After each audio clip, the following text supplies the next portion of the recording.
So, is your car just not feeling right? Maybe it's running a little rough, losing that get up and go power? Or worse, there's that smell, like rotten eggs. If you're dealing with any of this, you're in the right place. We're going to break down the 9 signs that all point to one very common and often misunderstood part of your car. Does any of this ring a bell? You step on the gas, but the car just feels sluggish, like it's being held back. And then there's that awful, unmistakable rotten egg smell wafting from the exhaust. And of course, the one thing you can't ignore, that check engine light just glaring at you from the dashboard. These aren't just random problems. It's your car trying to send you a pretty specific message. And there's a very good chance the culprit is hiding deep inside your exhaust system. We're talking about the catalytic converter.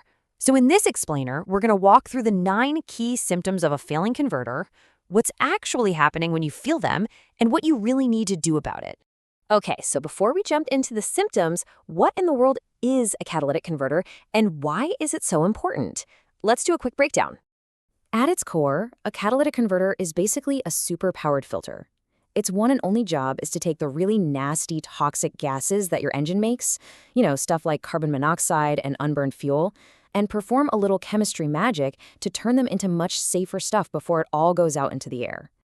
So inside that metal box, there's a ceramic honeycomb that's coated with some really precious metals, like platinum and rhodium. As all that dirty exhaust gas flows through it, those metals act as catalysts, triggering chemical reactions that transform the harmful pollutants into way safer stuff, like nitrogen, carbon dioxide, and even water vapor. The absolute best way to think about it is this. The catalytic converter is your car's kidney. It's working nonstop to filter out all the bad stuff to keep the whole system running clean.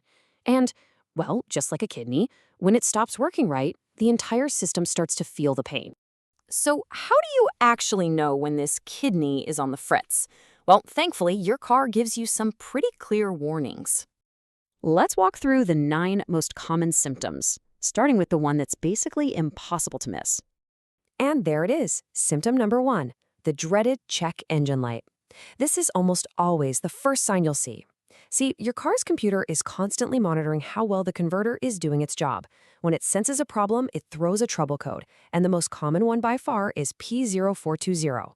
That's just computer speak for catalyst system efficiency below threshold, or in plain English, hey, this filter isn't filtering anymore. So, how does the computer know? Well, it's pretty clever. It uses 2 oxygen sensors, one before the converter and one after. On a healthy car, that first sensor's reading bounces around like crazy. But the second sensor, after the converter, should be nice, calm, and steady. But when the converter starts to fail, that second sensor starts bouncing around just like the first one. That right there is the smoking gun the computer is looking for. All right, next up is that infamous rotten egg smell. You can't miss it. It's caused by tiny amounts of sulfur and gasoline that turn into hydrogen sulfide. A good converter zaps this into odorless gas, but when it fails, that stinky stuff comes right out your tailpipe. If you smell that, especially when you're accelerating, that's a huge red flag. Symptom number 3 is a big one, reduced power and really sluggish acceleration. This happens when the honeycomb grid inside the converter literally melts or gets plugged up. Now the exhaust gases have nowhere to go. This creates insane back pressure, which is literally suffocating your engine. Think about it, your engine can't breathe out, so it can't breathe in fresh air and fuel to make power. Symptom number 4 is a sound you won't forget, a rattling noise coming from underneath the car. It's usually loudest right when you start it up. That sound is the ceramic honeycomb inside, which has shattered from either extreme heat or maybe hitting something on the road. Now you've just got a bunch of broken pieces rattling around inside that metal can. It literally sounds like a box of rocks. And as things get worse, the symptoms get way more severe. A badly clogged converter can cause engine misfires because of all that back pressure. And this kicks off a vicious cycle. The misfire dumps raw, unburned fuel into the exhaust, which gets into the converter, making it even hotter, which melts it even more, which, you guessed it, causes more misfires. At the final stage, the engine might just stall completely because it just can't overcome the blockage. And of course, all of this is gonna hit you right at the pump. When your engine is suffocating and struggling this hard, it has to burn way more fuel just to do the same amount of work. A failing converter can easily tank your fuel economy by 10, 15, even 25%. You will absolutely feel that in your wallet. So, okay, you've got the symptoms, but how can a mechanic be 100% sure it's the converter and not something else? Well, there's a pretty clear diagnostic process they follow. A good technician is going to follow a clear checklist. First, they'll scan for codes, looking for that P0420. Then they'll look at the live data from those oxygen sensors we talked about. They can even do a direct back pressure test. Anything over about 4 psi is a big problem. And finally, a simple visual inspection for damage and using an infrared thermometer to check the temperature before and after can lock in the diagnosis. Now listen up, because this next part is arguably the most important thing you'll hear in this entire explainer. Here's the secret. Catalytic converters almost never just fail on their own. Something else killed it. If you've got engine misfires, or an oil or coolant leak that's getting into the exhaust, or even a bad oxygen sensor that's making the engine run too rich, you are basically feeding poison to your converter.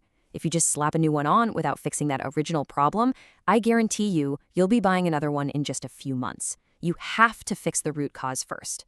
I know it can be tempting to just ignore that light on the dash and hope it goes away, but waiting is a really, really bad idea.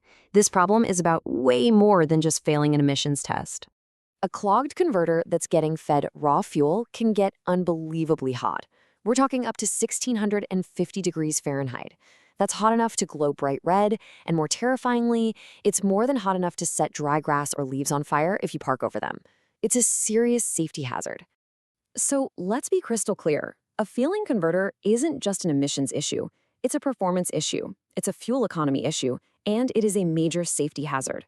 Ignoring it can lead to way more expensive engine damage down the road. So think back on all those signs we just covered. That weird smell, the loss of power, the rattling, that annoying light on your dashboard. Is your car trying to tell you something really important right now? Look, the single best thing you can do is just listen to your car. Don't ignore the signs. The first and easiest step is to get those codes checked. You can do it yourself or have a parts store do it for free. From there, you can talk to a trusted mechanic to confirm what's going on, and most importantly, find and fix the real problem before any parts get replaced.